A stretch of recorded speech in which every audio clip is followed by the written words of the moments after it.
Hello friends, আরও একটা new ব্লগে তোমাদের সকলকে ওয়েলকাম। তো সকাল সকালই ব্লগটা শুরু করলাম।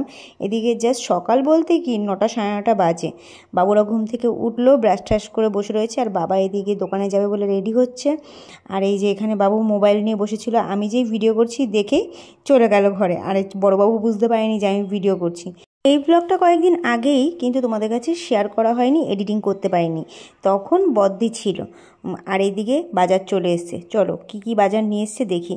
সেই দিন বদ্দিরা যেহেতু ষষ্ঠীর আগে চলে যাবে, তাই সেই দিনও ইলিশ মাছ আনা হয়েছিল। মা ইলিশ মাছ কাটছিল, আর এদিকে বদ্দি চুনো মাছ কেটে দিয়েছিল, মোরলা মাছ আর পুঁটি মাছ কেটে রেখে দিয়েছিল। মা বললো যে তুই যা, আমি ধুয়ে নেব। মানলাম ঠিক আছে। তো মা এদিকে মাছ কাটছিল, আমি আবার এদিকে দেখছিলাম আমাদের গাছগুলো যে কত রকম ফলের গাছ। এদিকে দেখো কত আম হয়েছে আমাদের গাছে। তারপরে ওই সাইডে দেখালাম বাতাবি লেবু গাছ, বাতাবি লেবুও হয়েছে, আর এইদিকে জামরুল গাছও রয়েছে।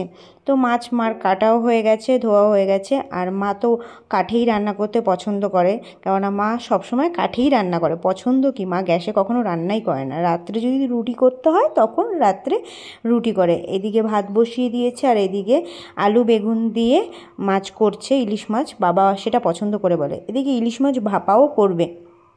বাবা যেহেতু ইলিশ মাছ ভাপাটা অতটা পছন্দ করে না, বাবা বলে গেছে যে আলু বেগুন দিয়ে পাতলা ঝোল করবে। তাই বাবার মন পছন্দ মতো মা সেটাই করছিল। আর পুঁটি মাছের টক হবে, মোরলা মাছের ঝাল হবে।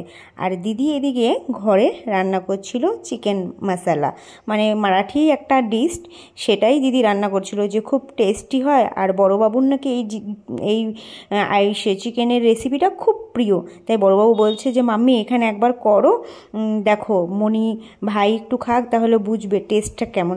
তো সেই ধনেপাতা দিয়ে এই রেসিপিটা, দিদিরা জানোই তো কোথায় থাকে, সেখানে মারাঠি আইটেমগুলি খুব ফেমাস, আর ওখানে মারাঠি লোকজনও বেশি, তার জন্য। তো এটার নাম হলো চিকেন কালা মশালা। তো ওটাই টেস্ট করব। যখন রান্না করছিল তখন কিন্তু গন্ধটা দারুণ বেরিয়েছিল। আমি আবার দিদিকে বললাম যে গন্ধটা তো বেশ সুন্দর। তো দিদি বলছে যে খেয়ে দেখ, খেয়ে দেখবি যে ভালোই লাগবে, বাবুর তো খুব প্রিয়। আর এই যে কদিন তখন দিদিরা ছিল, এই অসময়ে বৃষ্টি চলে আসছিল, কিন্তু বৃষ্টি হলেও ওয়েদারটা তবু ঠিকঠাক ছিল। এখন যে গরমটা, সেই সময় এই গরমটা থাকলে বাবুদের সত্যিই খুব কষ্ট হতো। ওদের ওখানে তো এত গরম না ওয়েদারে।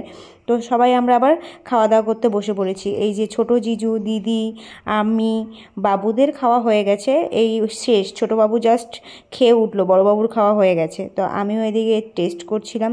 তো সব কিছুই বেশ ভালো হয়েছে। এই ইলিশ মাছ তো কি বলবো, এটা আর বলার নেই, তোমরা সবাই জেনেই গেছো যে ইলিশ মাছ কত প্রিয়। তো বাবারও দোকান থেকে আসতে লেট হয়ে গেছে আজকে, একটু আর্জেন্ট কাজ পড়ে গেছিলো বলে বাবা বললো যে আমি একটু দেরি হবে।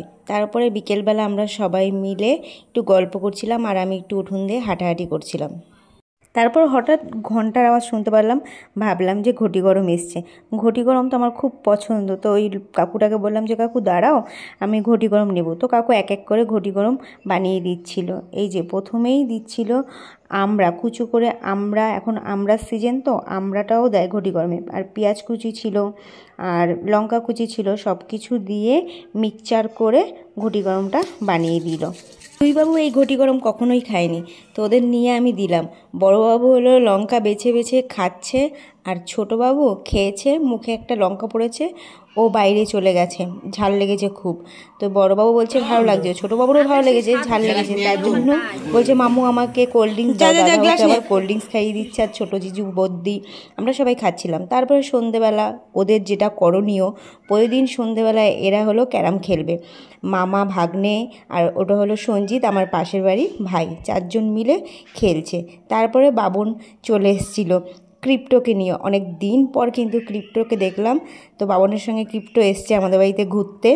ক্রিপ্টোকে দেখে ছোটোবাবু এত ভয় পায়, ও কি করেছে, যেই দেখেছে খেলা ঠেলাকে বন্ধ করে ও ঘরে গিয়ে দরজা আটকে দিয়েছে, আর বেরোবে না। আর বড়োবাবু সামনে ছিল, ওর ভালো লাগে, বলে কি ভাই চলে এসো, ভয় পেও না, ভয় কিসের, ক্রিপ্টো কিছু করবে না। না, ও কারো কথাই শুনবে না, ও হলো দরজা আটকে দিয়েছে। আর বাবা ওদিকে গোছগাছ করছিল।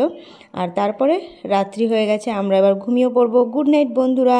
ভিডিওটা কেমন লাগলো অবশ্যই জানিও, লাইক কমেন্ট শেয়ার অবশ্যই করো। দেখা হবে নেক্সট ব্লগে। Tata, good night.